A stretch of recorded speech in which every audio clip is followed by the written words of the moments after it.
There is a new book coming out. It's creating a lot of buzz and complications for New Jersey Governor Christie, who's in the middle of a re-election campaign. That's right. The book is called Double Down, and it says Republican nominee Mitt Romney considered tapping Christie as a running mate, but declined over fears of his temper, his medical history, and his spending. So let's bring in George Stephanopoulos, who's host of This Week, who's got a show coming up this morning. Is this likely to hurt Governor Christie as he contemplates a run for president? I'm not sure. One of the things it shows is real tension between Governor Christie and Mitt Romney's campaign.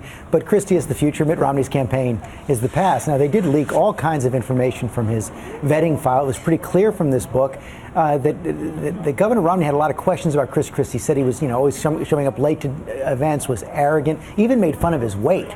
But I don't think so. And what we're seeing with Governor Christie right now is he is cruising to re-election Tuesday in New Jersey. Republican in a blue state, probably going to be the first Republican to get more than 50% in a generation in New Jersey. And he hasn't been coy at all about the fact that if he wins on Tuesday, he will be laying the groundwork for a possible presidential campaign. And he pretty much brushed off the allegations in the book. Said he's not going to read it. These guys are trying to sell books. Yeah. Exactly. Yeah, the book also talks about the complicated relationship between the president and President Clinton as well. A very interesting book. But also, I want to talk about the president's website, the plagued healthcare.gov. It's not upside due to maintenance, extended maintenance problems right now.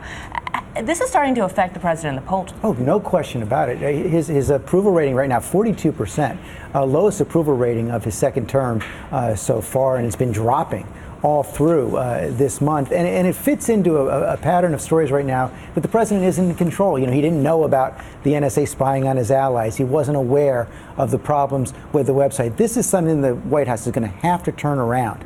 And it does beg a question of, given the fact that the White House and the president knew how important implementation of this Affordable Care Act was, how did they get so far without knowing how significant the problems were? Huge embarrassment for them. HHS Secretary Sebelius really took a beating before Congress last week. They say it's going to be up by mid-November.